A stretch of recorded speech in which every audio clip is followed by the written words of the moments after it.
Crazy Ideas. Welcome, Main Street, Chapter 1. Richard was somewhere in the dark. Vicky couldn't see him, but the voice was loud and clear. His smile dimmed for a second, rough but a little low. He insisted on taking out the trash.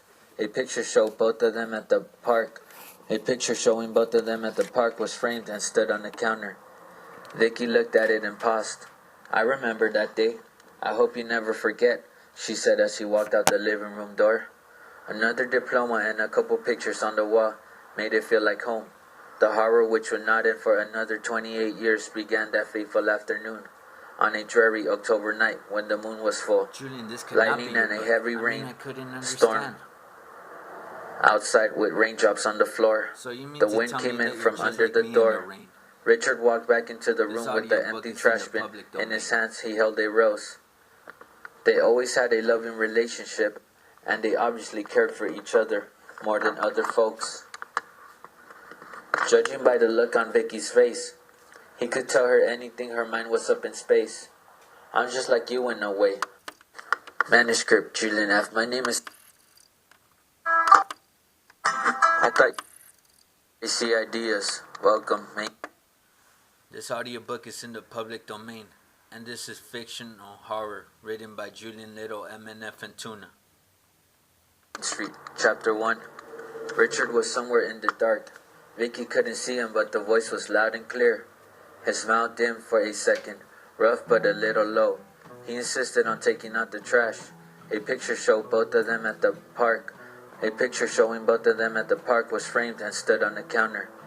Vicky looked at it and paused. "I remember that day. I hope you never forget," she said as she walked out the living room door. Another diploma and a couple pictures on the wall made it feel like home. The horror which would not end for another 28 years began that fateful afternoon, on a dreary October night when the moon was full. Lightning and a heavy rain storm outside with raindrops on the floor. The wind came in from under the door. Richard walked back into the room with the empty trash bin. In his hands he held a rose. They always had a loving relationship, and they obviously cared for each other more than other folks. Judging by the look on Vicky's face, he could tell her anything her mind was up in space. "I'm just like you in a way. I might go up, up, up in a way today. From the inside looking out, I'm on the outside looking in. Standing in the rain, Richard always sounded like he had a cold. And this is where the fog of unreality swallowed both of them whole. The love control was uncontrolled. Let God control what we cannot control. Looked in the mirror reading letters that I never wrote. Looking for that smiling individual that just wasn't there. Instead I found this book I've never read before. Inside his eyes I saw the demons trapped tonight. His blood was cold. Richard, you're a monster, and I think I saw a ghost." Manuscript, Julian F. My name is unimportant. In June of 1922, I murdered my wife. In my mind, I was still an innocent man. I don't know why I did it. Christina was the love of my life. The voice inside my head now drove me mad. Still, I had no regrets. These are just the thoughts, we all have them, I told myself. The ringing in my ear, ringing, ringing, ringing was all I heard. When she was dead, the ringing, ringing, ringing stopped. I hid her body by tipping it down the lake. I made sure to do it in the night. I'm just like you in a way. Now I look into the mirror without you in the way. The other night I saw her walking by. I told myself, calm down. I stopped the car and turned around. But the woman wasn't there. When I got home, I got rid of every picture that I had. I had to get Christina out of my mind. Christina had a way with words. I could never wrap myself around the things that she would say. I still remember the morning she made breakfast. The night before was a twisted melody. I lay in bed still awake but wondering if she too was awake or asleep. Both in bed, the window open because we had no fan. Summer nights in Arizona were unbearable. We simply didn't have the money to fix a broken down air conditioner. I could hear every movement her nightgown made. I still remember how soft it was when I held her close. Morning came and I still had no rest. I laid awake all night. My movement was kept to a minimum. Another long day lay ahead. To my surprise, I did not feel very tired at all. "Whatever makes you happy," I said. Funny how the world seems to come to a halt when you notice you are not moving at all. I found myself thinking about the days we actually got along. Someone is going to wonder where my wife has gone. Her friends will notice she is missing if I don't think of something quick. I could be living the rest of my life behind bars in a correctional facility, never seeing the light of day. I thought a lot about what I was going to do. To think like a criminal was not very difficult, but I have to admit, I don't know if I consider myself one. What I needed to do was make it seem like she ran away with someone else. Maybe I could fabricate a marriage that was on the rocks. Now looking for a way out, Christine could have met someone online and ran away with them under the sun. No, you can't, the voice of doubt said inside my head. Shut up, Richard. I don't need your feedback. And I paused. Plus, you haven't even been around since I can't remember the last time you were even helpful. You're trying to get rid of your main attraction? This might be a little hard to digest. You were the one that got me into this mess to begin with. I told you I'll be with you till you die, and you haven't died yet. I bet you don't even care where we end up in the end. Will you go off into the distance if I were caught by the police? I thought I told you I'll be here whether you hear me or not. Oh yeah, I think you're listening now. Then what do you have to say about all those nights I called for you? I think you're scared of me now. I heard nothing from you then. Is that you or the fear talking? Huh, what a stupid question. Do you just pick and choose when you want to pop up in my life? You can paint a picture, point a finger at the person you are, and I will laugh, haha, in the mirror at the person that you think that you are. The only person I judge is the person in front of the mirror, and lately we've been looking eye to eye. I looked into the mirror the other day. I saw Christine behind me looking sad. I think I might be losing it too. Sometimes I even forget to feed the dogs. Now that she ain't around, the dogs are all the company I keep. I lost the key to the room in which she used to go and paint. I can't bear to look at the paintings anymore. Maybe I am good on my own, I said, startled. Part of me still doesn't believe I actually murdered Christine. I still remember that night. I don't think I will ever forget it. Maybe that is part of the reason why I haven't been able to sleep. I thought I told you don't talk about madness again. One step beyond. The truth is I'm a little insane. You're crazy. I'm chaotic. Across the street from the river was a gas station. Main Street was known for accidents because of the lack of street lights. Most of the stop signs were moved by vandals. Come to think about it now, none of this made any sense, huh? I make rhymes, I don't make songs, judge me. In the place where I am, I think I'm thinking in my mind, I know my thoughts are better. A peaceful mind was a commodity. In my mind I had to find a place to rest. My mind races even when my thoughts seem dark. I told myself, you're a monster. In my mind you don't want to let the thing talk. I walk around the house like a king now, looking for my crown. Or did I just lose my head?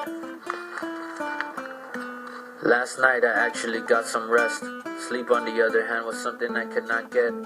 No matter how hard I tried to concentrate, every time I closed my eyes, there she was. I'm haunted by the memory of my beloved. If I told you I was still alright without my wife, I would be lying.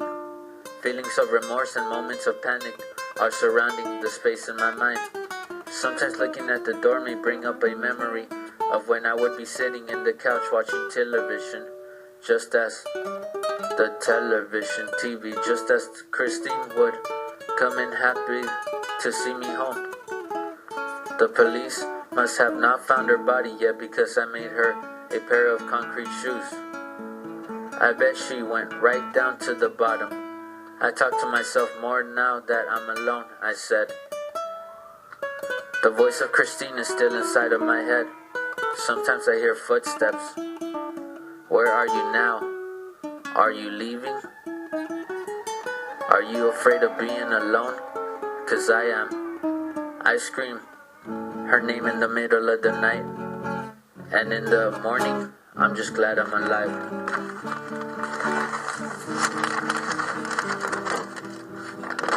One of Christine's friends, the annoying one, I think her name is Sandy, I could not care less, called to speak to Christine. I did not answer, of course. I let the machine record the message. I'm not going to lie, I'm a little bit mortified. What if she decides to stop by our home? I made sure to lock the gate, leave the keys on the counter, let's go ride the bikes, as well as every door in the house. You can't forget the windows, Richard said. They don't invite me to their mind, but look, I still arrive. Kick down the doors and then I walk inside. What do you want to know? I said, I'm just making sure you don't get caught. You think I want to spend my life in a prison cell for something you did? Richard said. So now it's something I did, huh? I replied. You had the idea in the first place. I would have never killed Christine if it weren't for your damn persistentness. And I heard nothing after that. And so it came to pass, I had a couple drinks too many. Under the moonlight I cried for peace. I wanted nothing to do with what I had done. Feeling like the bottom of the barrel, I'm suicidal, so don't stand near me. I saw the end, but I'm not leaving. In fact, in my mind, I thought I was doing something good. And everybody else was doing something bad. Just get it? You'll never get it. I'm misunderstood. Misunderstood ain't gotta be explained. So let me explain. To my surprise, I took the bullets out of that gun. The smartest thing I've ever done. Cause I would've shot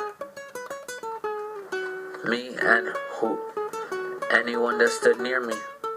I'm glad I was home, not at the local cantina on the corner of Main Street and Ocean Drive. If I told you that I believe what I did to be evil, I would be lying.